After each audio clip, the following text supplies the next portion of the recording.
Assalamualaikum warahmatullahi wabarakatuh. Di video kali ini kita akan membahas mengenai Introduction to Machine Learning. Kembali lagi dengan saya Yunita Sari. Oke, jadi ada beberapa poin yang akan kita pelajari bersama dalam video ini. Beberapa yaitu tentang pengertian dari machine learning itu sendiri, kemudian tipe-tipe dari machine learning, kemudian juga kita akan menyinggung sedikit mengenai data yang digunakan dalam machine learning. Oke, nah kalau kita bicara tentang machine learning, tentu saja akan ada algoritma di dalamnya gitu ya, ada learning algorithm di dalamnya. Dan ini bisa didefinisikan sebagai dari Michel 1997 ya, dari bukunya A computer program is said to learn from experience E. Jadi ada experience E with respect to some class of task T. Ada task T and performance measure P. If its performance at task in T as measured by P improve with experience E. Oke, jadi di sini sebetulnya ada beberapa komponen yang kita bisa ambil gitu ya, atau selalu ada dalam machine learning. Yang pertama di situ ada experience gitu, ada experience E, ya, ada E, kemudian ada tasknya, jadi apa yang mau diselesaikan gitu, dan yang terakhir adalah P, performance measure-nya. Dan seharusnya kalau di sini performance-nya ini, performance dalam task T ini yang diukur dengan P ini akan improve gitu ya. Jadi akan semakin baik dengan bertambahnya experience E. Sebagai contoh di sini, kalau misalnya kita bicara tentang playing checkers gitu, playing checkers. Nah, I di sini adalah playing checkers atau bermain catur ya. Jadi I di sini adalah experience of playing many games of checkers. Jadi berapa kali si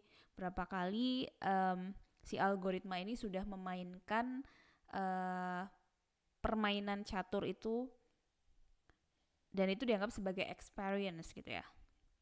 Kemudian T itu adalah ya bermain catur itu sendiri, the task of playing checkers. Kemudian P-nya, performance measure-nya adalah the probability that the program will win the next game gitu. Jadi berapa besar probabilitas bahwa si algoritma atau si program ini akan menang pada game berikutnya. Jadi ada experience, ada tasknya itu sendiri, dan juga ada performance measure-nya. Oke. Nah, nanti ini bisa diterapkan tentu saja dalam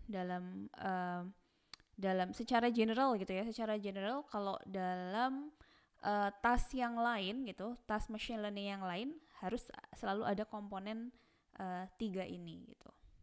Jadi misalnya katakanlah saya akan membedakan apakah sebuah email gitu ya, katakanlah sebuah email itu apakah dia spam versus non spam. Oke. Maka di sini kita bisa punya experience gitu ya. I-nya ini bisa didefinisikan sebagai the experience of differentiating ya, differentiating many emails into spam or non-spam gitu ya. Kemudian T-nya adalah identifying gitu, identifying spam and non-spam email. Kemudian probability-nya, mungkin di sini probability-nya nanti akan menggunakan specific measurement gitu ya. Jadi mungkin akurasi gitu. Jadi seberapa akurat si program ini bisa membedakan sebuah email apakah dia masuk spam atau non-spam. Oke. Nah, definisi yang lain di sini juga bisa dideskripsikan sebagai an algorithm that is able to learn from data. Jadi sebuah algoritma yang bisa belajar dari data. Jadi secara umum ini akan berbeda ya. Jadi kalau misalnya teman-teman mungkin sudah pernah mendengar atau belajar sebelumnya, ada metode yang disebut rule based gitu. Kalau rule based itu memang benar-benar kita harus mendefinisikan rule-nya terlebih dahulu, kemudian rule ini akan digunakan untuk menyelesaikan spesifik task. Nah, berbeda dengan yang rule based tadi, kalau dalam machine learning, ini algoritmanya ini mempunyai kemampuan untuk belajar dari data. Oke. Nah, kita bahas mengenai task T dulu ya. Jadi machine learning task gitu ya. Kalau misalnya kita biasanya akan sering mendengar machine learning task, ini sebetulnya mendeskripsikan bagaimana sebuah machine learning system itu harus memproses sebuah sampel data. Oke, jadi in example gitu ya. Nah, beberapa common task gitu yang mungkin teman-teman sering dengar. Misalnya ada klasifikasi, regresi, machine translation, anomaly detection, dan juga mungkin beberapa task yang lain yang mungkin common juga ya, cukup common juga. Nah, ini disebut dengan task T. Oke. Nah, tasknya ini sendiri kalau di divide itu ya, dibagi menjadi beberapa part. Di situ ada kalau machine learning sendiri ini biasanya akan terbagi menjadi beberapa tipe gitu. Nanti akan kita bahas lebih detail. Tipe yang paling common adalah di sini yang disebut dengan supervised learning. Jadi supervised learning, kemudian ada juga yang disebut dengan unsupervised learning. Oke. Dalam supervised learning ini biasanya dibedakan menjadi dua tipe lagi ya. Ada yang disebut dengan klasifikasi dan ada yang disebut dengan regresi, classification and regression. Nah, beberapa task yang masuk dalam klasifikasi misalnya ada fraud detection, image classification, customer retention, kemudian mungkin untuk diagnostic purpose dan seterusnya. Kemudian kalau regresi ini misalnya kaitannya banyak digunakan untuk forecasting gitu ya. Jadi weather forecasting atau forecasting yang lain, prediction, bisa juga proses optimization dan kadang juga digunakan untuk mendapatkan insight-insight baru. Oke. Kemudian kalau unsupervised learning ini berbeda dengan supervised learning ya. Jadi perbedaan mendasarnya nanti ada pada data training yang digunakan. Nah, biasanya kalau unsupervised learning ini yang paling common adalah tasknya berupa clustering dan juga dimensionality reduction. Kalau clustering ini mungkin yang sering didengar gitu ya mengenai customer segmentation gitu. Jadi ketika ada customer, kemudian bagaimana kita bisa membuat segmentasi dari customer tersebut gitu tanpa data training sebelumnya. Kemudian dari customer segmentation ini kemudian nanti bisa dibuat semacam targeted marketing dan juga erat kaitannya dengan recommended system gitu ya. Jadi kalau misalnya teman-teman belanja di online shop gitu, biasanya kemudian tahu ada iklan gitu ya, ada iklan yang muncul setelah mungkin teman-teman membeli beberapa barang gitu. Dan iklan-iklan ini biasanya akan closely related gitu dengan yang sudah dibeli sebelumnya. Nah, ini ada kaitannya dengan recommended system gitu ya. Kemudian dimensionality reduction ada beberapa yang biasa digunakan, big data visualization gitu. Jadi dari data yang dimensinya besar kemudian dikurangi gitu ya, dikurangi dimensinya, misalnya untuk keperluan visualisasi gitu. Karena kalau dalam visualisasi misalnya maksimumnya hanya bisa menggunakan 4 dimensi gitu. Kemudian bisa juga digunakan untuk menemukan structure gitu ya, atau di sini disebut dengan structure discovery dan juga feature elicitation gitu. Nah, nanti kita akan bahas beberapa. Kemudian yang cukup populer juga ada yang disebut dengan reinforcement learning. Reinforcement learning ini biasanya sering digunakan dalam robot navigation gitu ya. Robot navigation dan game AI. Oke. Mungkin kalau teman-teman pernah dengar mengenai AlphaGo gitu yang pernah dikembangkan oleh Google ya kalau tidak salah, itu juga menggunakan reinforcement learning gitu. Jadi prosesnya di sini lebih ke semacam reward dan punishment gitu ya. Ya, pemberian reward gitu. Oke, kemudian di sini dari sisi performance measure. Performance measure ini adalah quantitative measure gitu ya untuk mengevaluasi kemampuan dari machine learning itu sendiri ketika melakukan sebuah task. Nah, ini seperti yang tadi saya mention di awal ya, matrix atau ukuran yang digunakan untuk mengukur seberapa baik sebuah performance dari algoritma tersebut atau dari program tersebut ini bisa berbeda-beda gitu, tergantung dari task yang akan dilakukan. Kalau misalnya nanti teman-teman melakukan klasifikasi gitu ya, yang tadi fall under supervised learning, ini yang paling common misalnya adalah accuracy, kemudian error rate, precision, recall, dan F1. Kemudian kalau misalnya nanti teman-teman bicara mengenai hal yang lain lagi gitu ya, jadi misalnya regresi gitu, itu akan berbeda lagi gitu ya. Jadi performance measure-nya ini akan menyesuaikan dengan task yang dilakukan. Nah, yang paling penting dari performance measurement di sini adalah task performance ini harus dievaluasi pada test set gitu ya. Nanti kita akan diskusikan, akan singgung sedikit juga mengenai data. Test set ini adalah data yang berbeda dari data yang digunakan untuk mentraining sebuah machine learning system.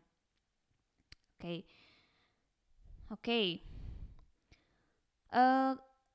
Dan kemudian tadi yang berikutnya adalah experience gitu ya, experience. Nah, ini catatannya adalah machine learning should be getting better when facing more cases gitu. Jadi seharusnya machine learning ini akan performance-nya gitu akan semakin baik ketika diberikan experience yang lebih banyak. Ya, experience di sini kaitannya adalah data ya. Semakin banyak data yang data training di sini ya, data training yang digunakan dalam sebuah machine learning, maka diharapkan performance-nya dari machine learning itu sendiri untuk menyelesaikan task tadi itu akan semakin baik gitu. Jadi ini seperti layaknya manusia juga gitu ya, ketika semakin banyak experience-nya, maka performance ketika mengerjakan sebuah task akan semakin baik juga gitu. Konsepnya mirip di situ. Oke. Nah, kita ke bagian ini dulu ya. Jadi tadi secara garis besar machine learning itu dibagi menjadi 3 part, yaitu supervised learning, unsupervised learning, dan juga reinforcement learning. Oke. Nah, kalau kita bicara tentang supervised learning, task yang paling common itu adalah klasifikasi gitu ya, atau classification. Klasifikasi itu apa sih gitu? Jadi kalau di sini ilustrasinya ya, jadi ilustrasinya adalah memisahkan antara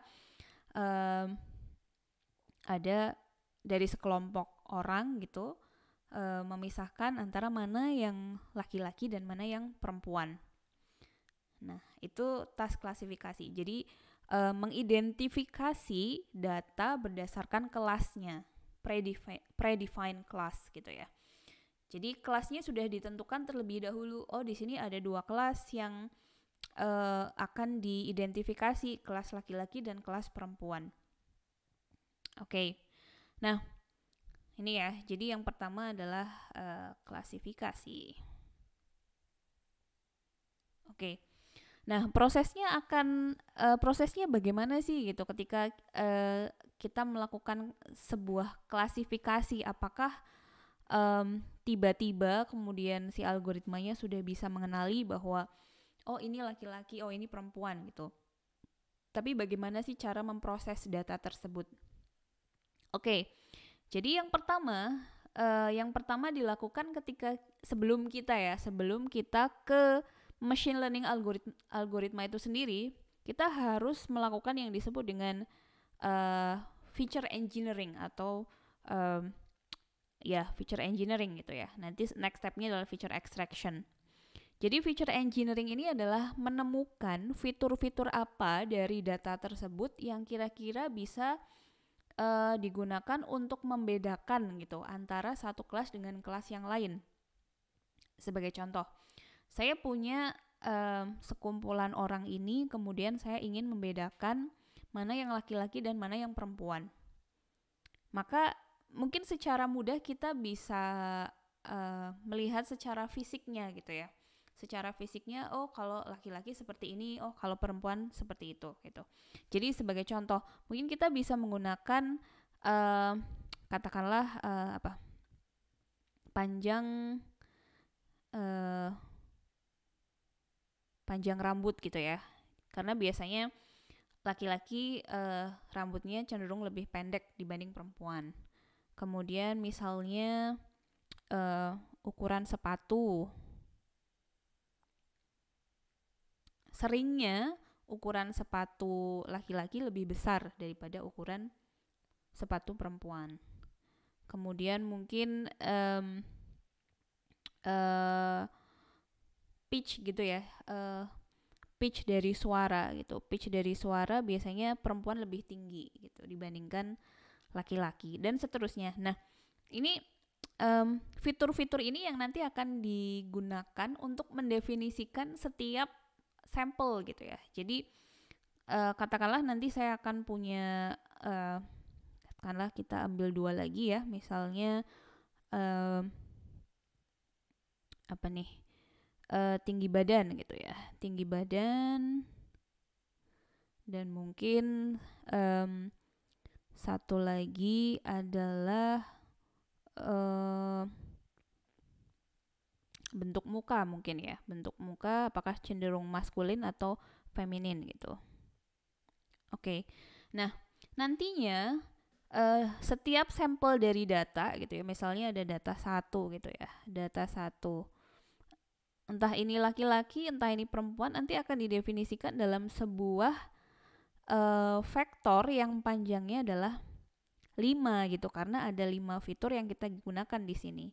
Misalnya panjang rambut dalam sentimeter gitu ya, ada yang 10 cm. Kemudian ukuran sepatu misalnya 41, pitchnya ini saya tidak tahu ukurannya apa ya, katakanlah misalnya 105. Kemudian tinggi badannya misalnya 170.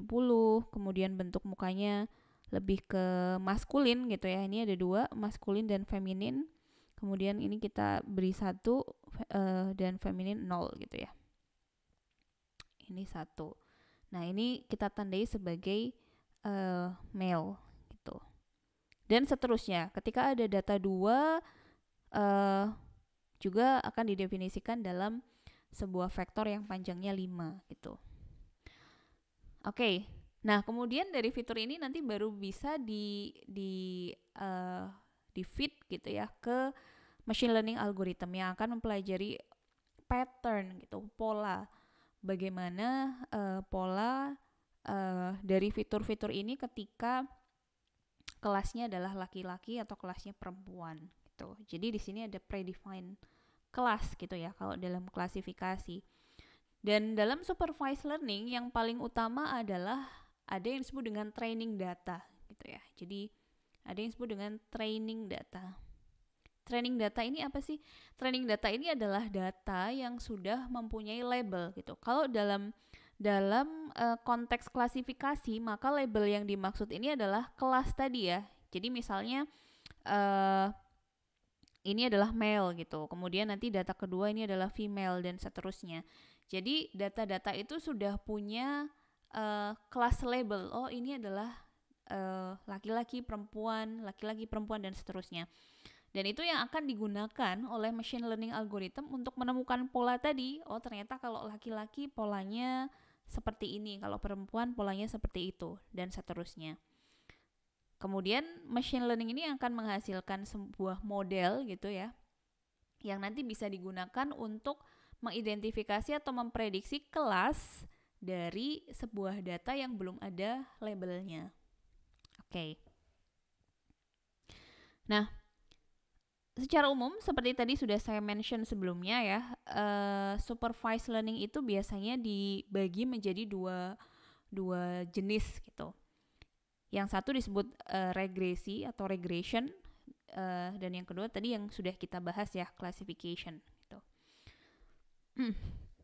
Ilustrasinya cukup bisa menggambarkan ya perbedaan antara dua task ini. Kalau dalam klasifikasi di sini misalnya saya punya dua klasifikasi ya, dua kelas gitu yang akan dibedakan, diidentifikasi bull atau bear. Jadi sudah ada predefined kelasnya, dan kelasnya ini biasanya dalam bentuk discrete ya, either 0, 1, male, female, bisa juga tidak biner gitu ya, misalnya 0, 1, 2, 3. Jadi kalau misalnya kelasnya ada 4 gitu. Kemudian mungkin ada kelas-kelas yang lain gitu. Kalau dalam case-case yang lain juga. Nah, berbeda dengan klasifikasi, kalau dalam regresi ini ya, yang digunakan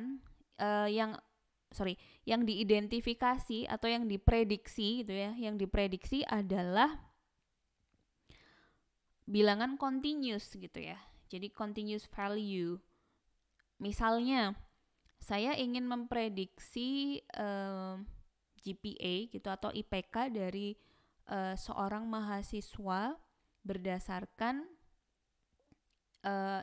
IPK-nya di semester-semester sebelumnya. Nah, itu yang akan diprediksi adalah berupa IPK ya. IPK ini kan continuous value gitu. Dia ada 3, sekian, 2, sekian. Nah, itu yang disebut dengan regresi. Atau contoh lain misalnya saya ingin memprediksi harga rumah di tahun depan berdasarkan misalnya lokasi dari rumah tersebut dan juga harga rumah tersebut di tahun-tahun sebelumnya. Nah, itu disebut juga dengan regresi. Jadi yang diprediksi itu bukan berupa kelas gitu ya, bukan berupa predefined class, tapi berupa continuous value. Oke. Nah, secara umum tadi sudah saya singgung sedikit. Ini adalah supervised machine learning process atau workflow dari supervised learning. Jadi yang pertama di sini step yang paling awal ada yang disebut dengan input raw data gitu ya. Jadi ada data raw-nya. Raw data ini ya tentu saja akan datang dengan bentuk yang berbeda-beda gitu ya. Misalnya datanya dalam bentuk teks, dalam bentuk image, kemudian mungkin dari pembacaan sensor dan seterusnya. Nah, maka di sini ketika kita mendapatkan input raw data, lagi-lagi harus ada proses yang digunakan gitu. Yang pertama, misalnya kita harus splitting the data gitu ya, karena ini disebut dengan supervised learning, maka data harus di-split menjadi dua bagian. Data yang digunakan untuk training atau training data dan data yang akan digunakan untuk tes gitu. Kemudian mungkin kita harus meng-assign labels terhadap data tersebut gitu. Jadi mungkin kalau datanya belum ada labelnya berarti harus dilakukan manual labeling gitu ya. oleh human atau oleh expert. Kemudian ada juga data cleaning.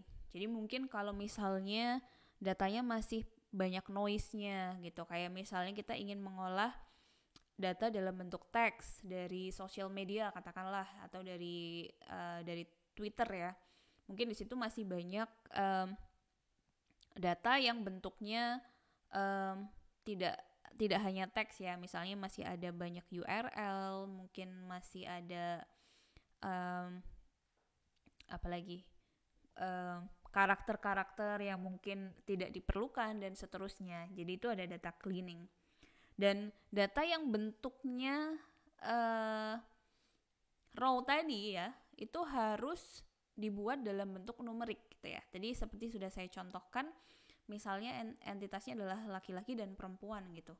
Maka kita harus mendefinisikan fitur apa yang paling bisa mendeskripsikan data-data tersebut. Kemudian setiap data itu akan direpresentasikan dalam bentuk numerical factor.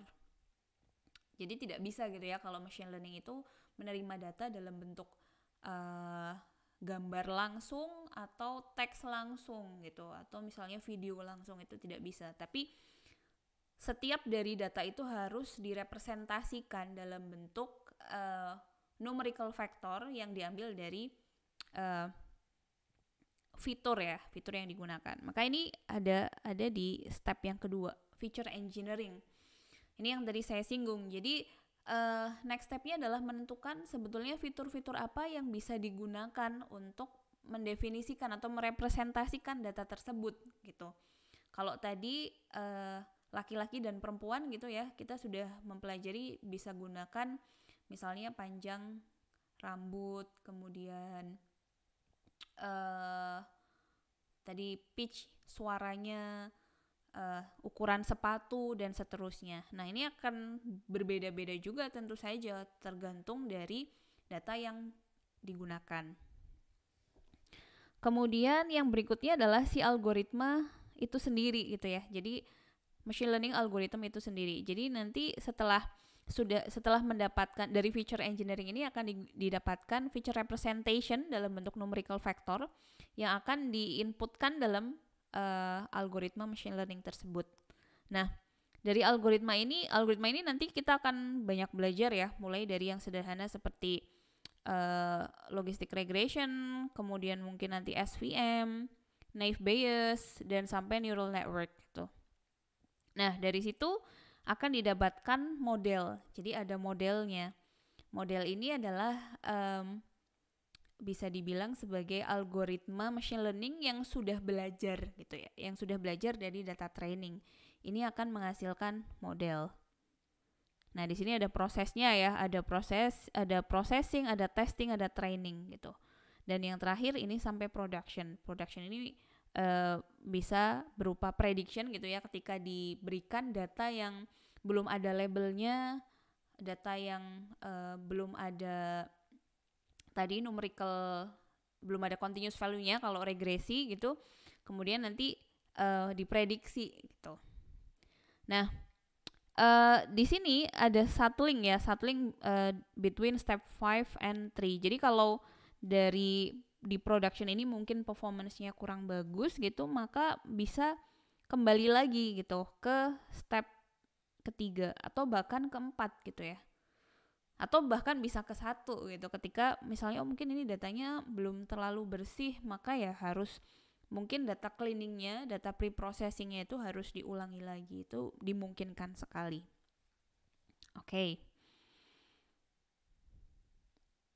Oke, berikutnya setelah kita membahas mengenai supervised learning, maka berikutnya adalah kita bahas mengenai unsupervised learning. Oke, jadi perbedaan mendasar dari supervised dan unsupervised learning adalah dalam penggunaan data. Jadi kalau dalam supervised learning tadi sudah saya mention ya,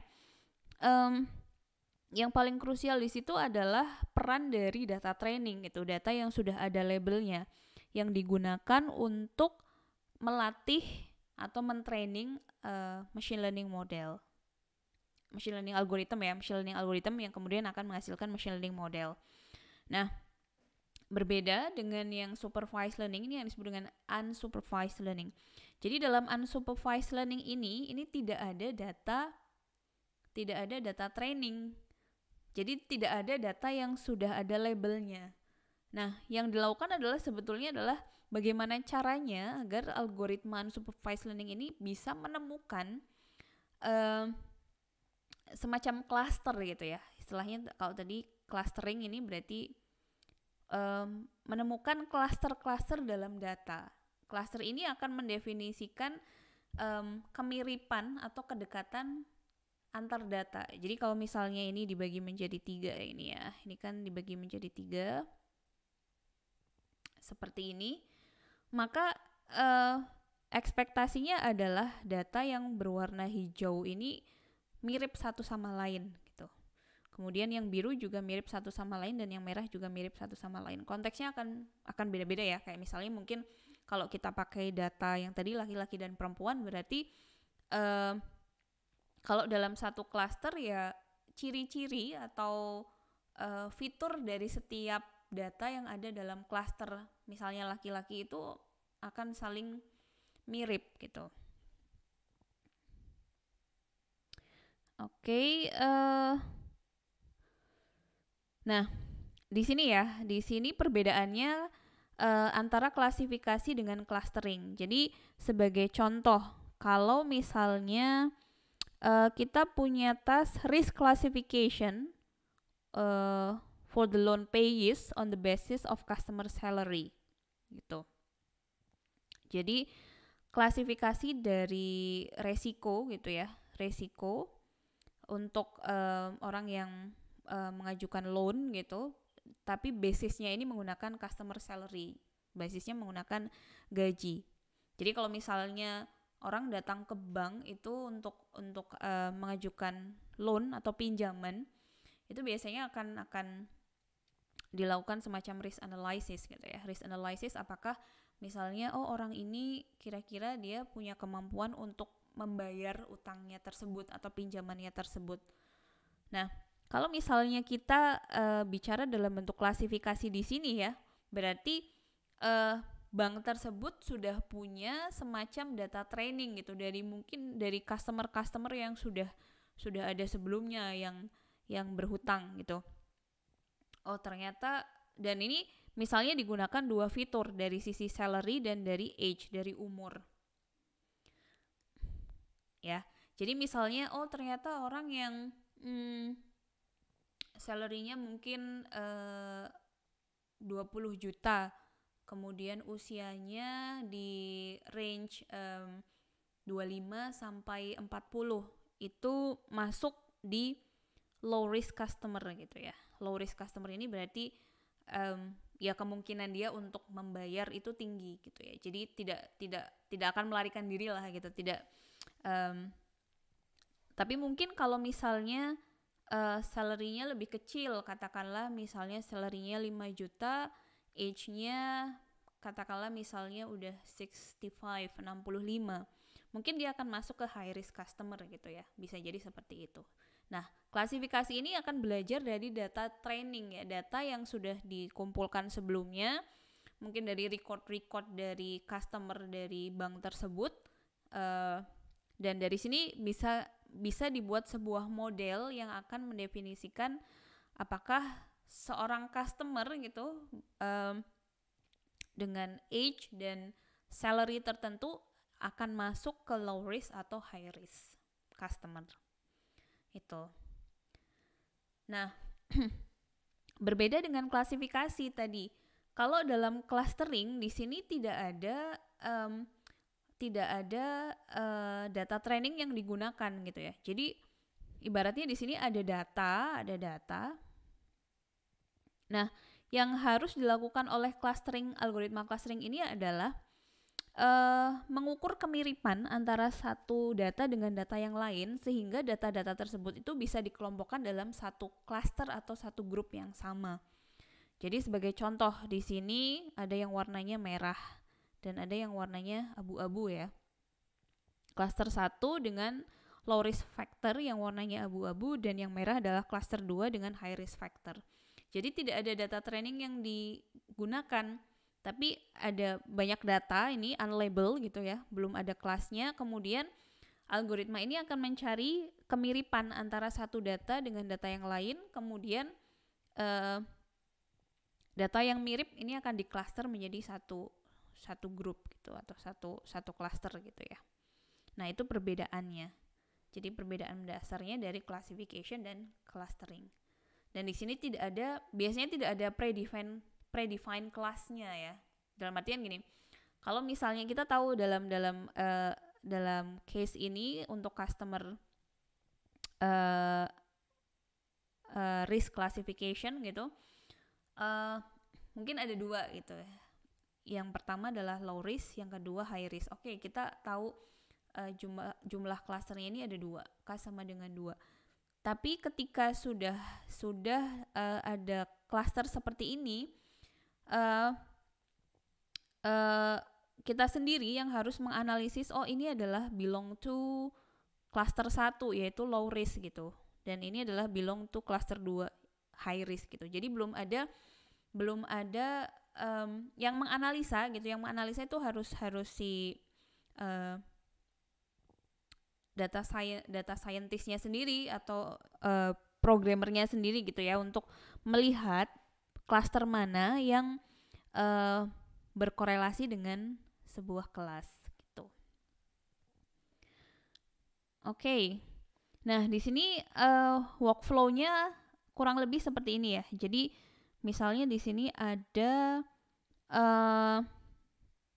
sebuah machine learning yang akan digunakan untuk mengklaster binatang gitu. Di sini ada 2. Ada anjing dan ada kucing gitu ya.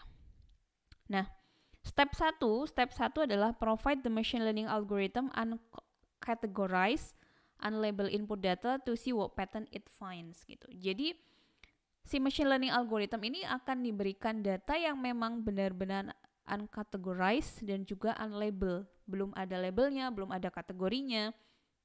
Dan machine learning algorithm ini akan menemukan pattern gitu ya, pattern dari data tersebut. Nah, kemudian setelah itu ke step yang kedua, yang di step pertama ini sebetulnya juga ada feature engineeringnya juga gitu ya, ada feature engineeringnya juga.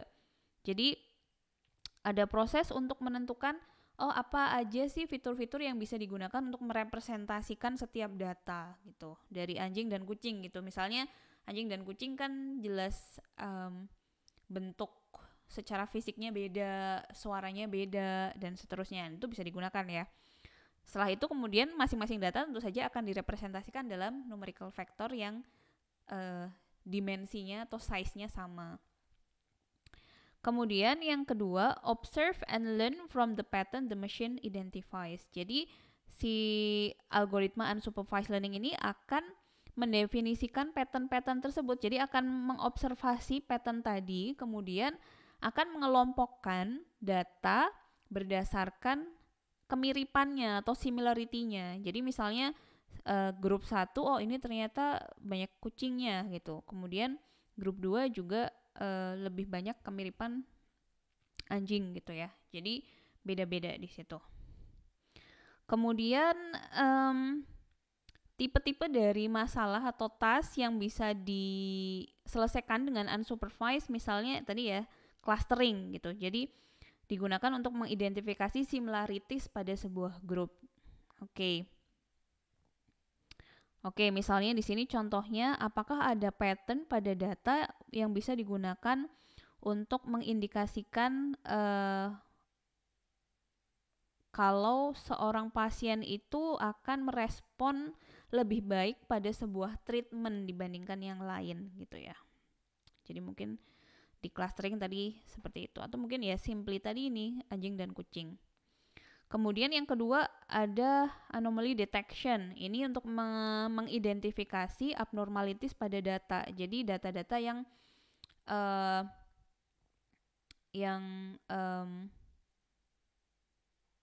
anomali gitu ya. Jadi tidak yang berbeda gitu dengan data yang lain gitu. Misalnya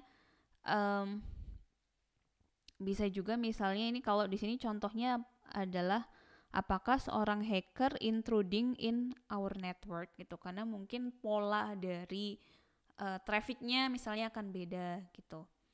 Atau mungkin fraud detection gitu ya, dari sisi anomali ini juga bisa digunakan gitu. Misalnya apakah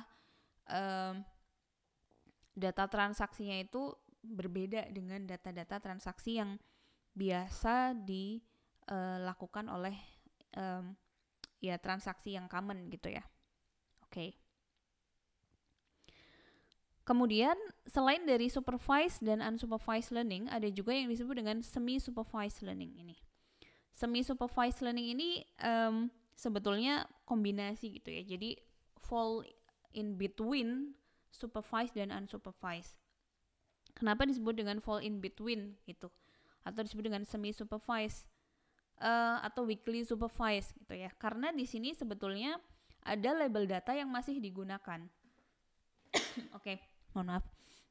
Jadi ada data yang masih digunakan, label data yang digunakan itu masih ada, tetapi ukurannya sangat kecil. Jadi prosesnya seperti ini ya. Kalau dalam supervised learning, biasanya data yang digunakan sebagai training data itu akan sangat besar gitu. Katakanlah misalnya kita punya data 100% gitu ya. Ini data, maka biasanya kalau dalam supervised learning gitu, data yang digunakan sebagai data training itu bisa mencapai katakanlah 80-90% dari data. Nah, problemnya adalah dalam supervised learning ini kan bisa jadi menemukan data atau membuat data, develop data yang sudah mempunyai label itu tidak selalu mudah gitu ya. Jadi katakanlah misalnya saya ingin melabeli misalnya hasil ronsen gitu ya, atau hasil scan paru dari banyak pasien. Maka saya harus meng-hire expert yang bisa membaca hasil scan tersebut gitu. Tidak bisa hanya orang umum yang orang biasa gitu, tanpa knowledge atau tanpa skill yang bisa membaca hasil scan tersebut. Misalnya untuk membedakan apakah hasil ronsen tersebut masuk yang pasien COVID atau non-COVID gitu. Nah, challenge dari supervised learning tadi ini bisa di-address gitu ya dengan semi-supervised learning, di mana data training yang digunakan itu tetap ada, tetapi lebih kecil size-nya, katakanlah misalnya 10% gitu. Iya, jadi misalnya hanya 10% dari total data. Nah, prosesnya bagaimana sih? Jadi dari label data ini ya, yang 10% atau yang sering disebut dengan seed, ini model akan di-training gitu. Jadi model ini adalah si machine learning algorithm. Kemudian masih ada sisa unlabeled data yang banyak, yang jumlahnya lebih banyak ya, ukurannya lebih banyak dari label data. Nah, model ini yang sudah di-train pada data yang kecil tadi, ini akan digunakan untuk memprediksi label pada unlabeled data. Jadi labelnya apa sih gitu? Kalau misalnya tadi laki-laki perempuan ya akan diprediksi data-data tersebut apakah masuk ke kelas laki-laki atau ke kelas perempuan. Nah, ini akan menghasilkan yang disebut dengan pseudo label data. Pseudo label data ini adalah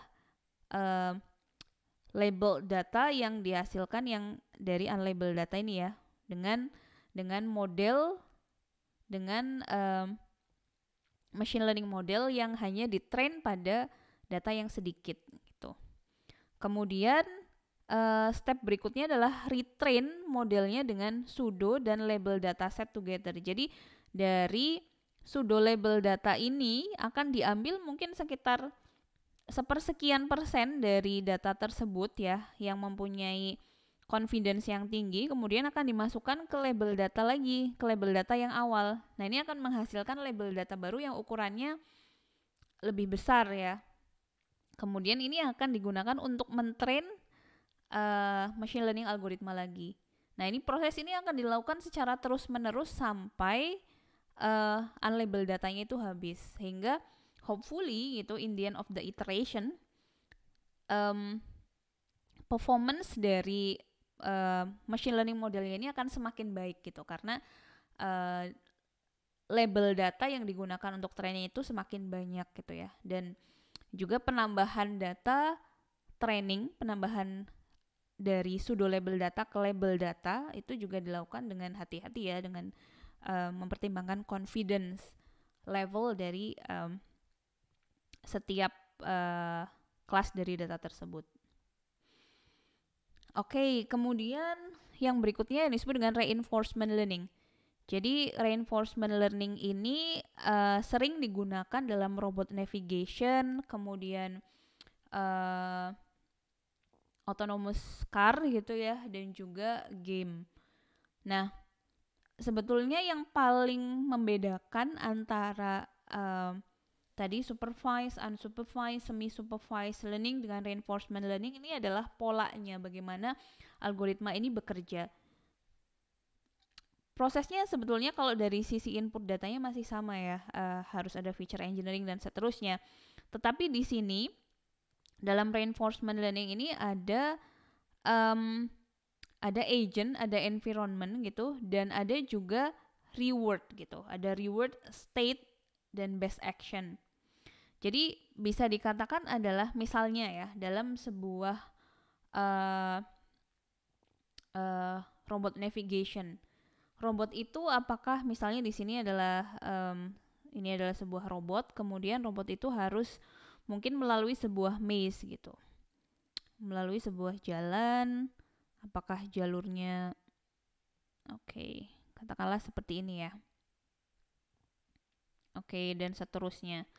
Nah, robot ini sebetulnya dia harus melalui jalan ini, misalnya dia harus lurus, kemudian berikutnya dia harus belok kanan, kemudian lurus lagi, kemudian belok kiri, dan seterusnya.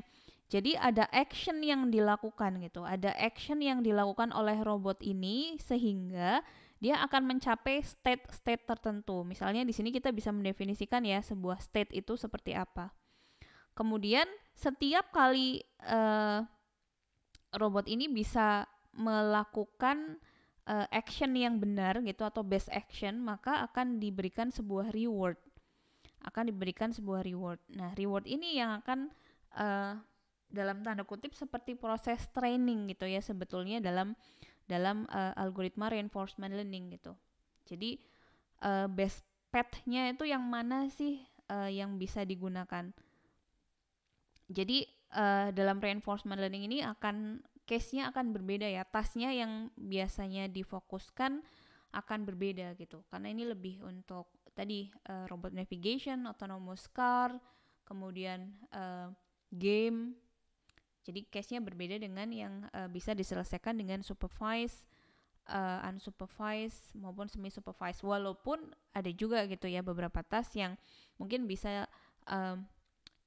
mengadopsi reinforcement learning untuk solusinya.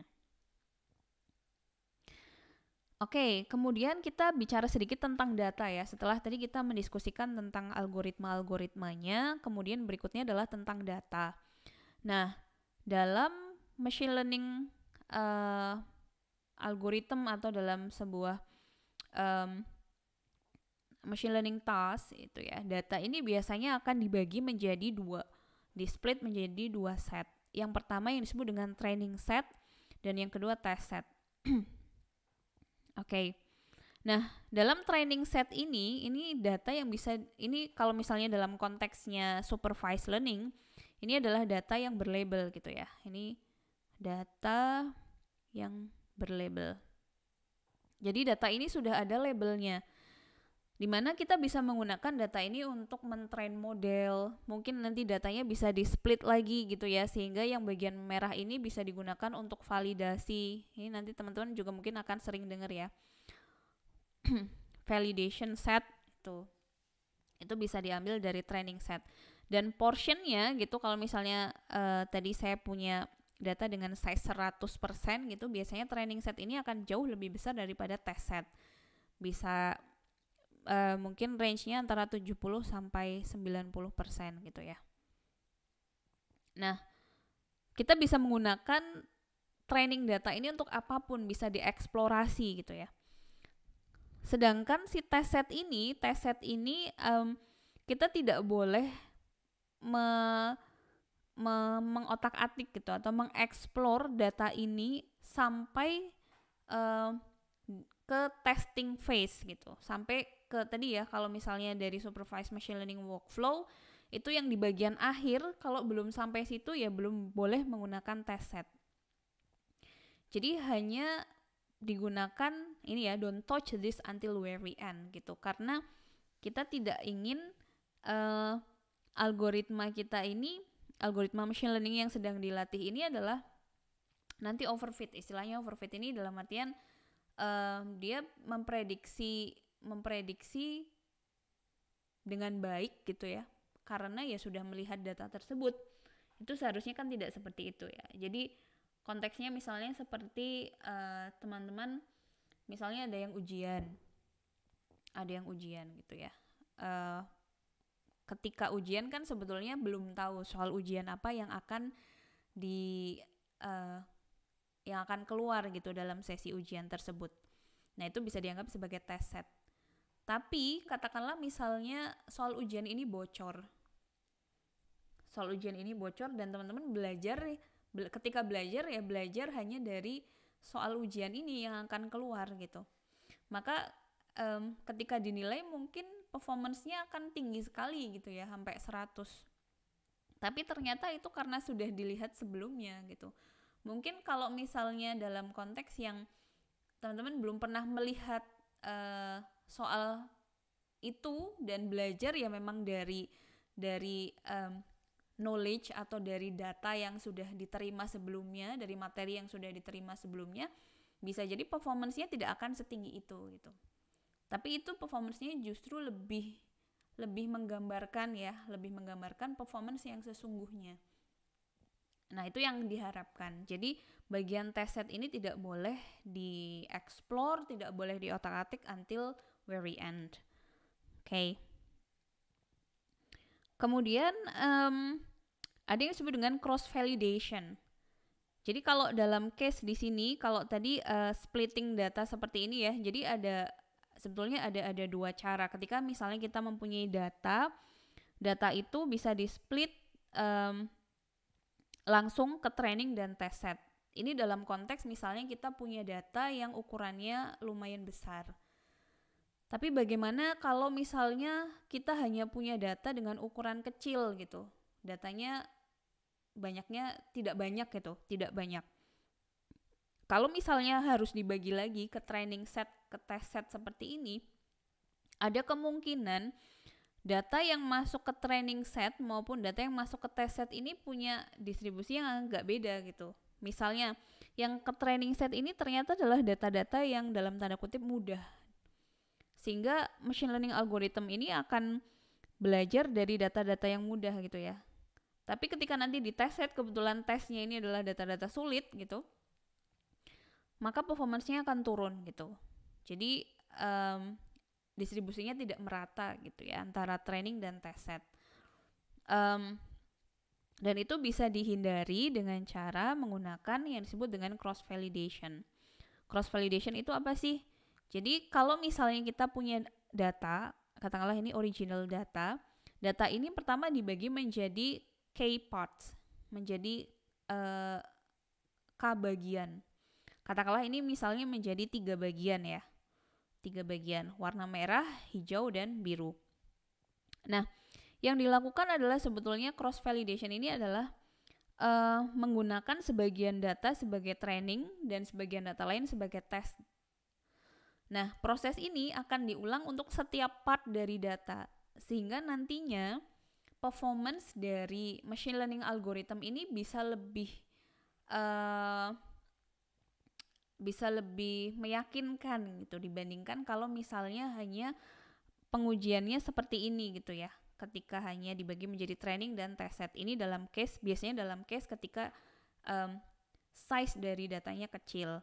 Jadi dalam round 1, karena ini misalnya dibagi menjadi katakanlah 3, maka ini ada 3 round juga, ada 3 iterasi.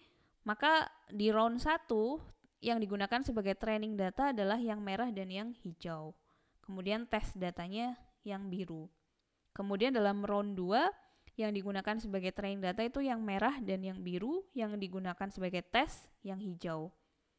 Dan yang terakhir di iterasi yang ketiga atau round 3, yang biru dan yang hijau sebagai training data dan merah sebagai tes data. Nah, nanti masing-masing di sini ada performance-nya ya. Misalnya ini akurasi 1, akurasi 2, akurasi 3.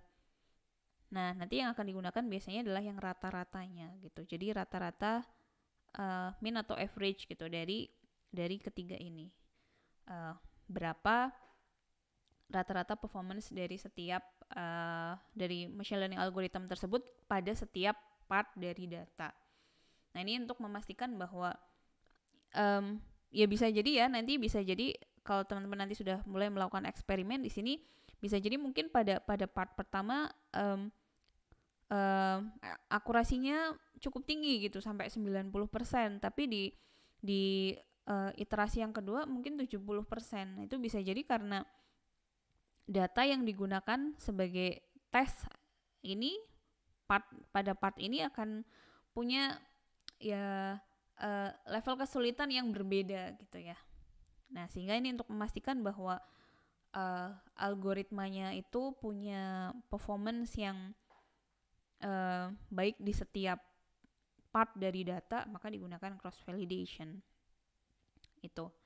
Oke, jadi mungkin itu materi dalam video yang pertama ini, Introduction to Machine Learning. Jadi kita sudah bahas ya mengenai beberapa hal terkait machine learning.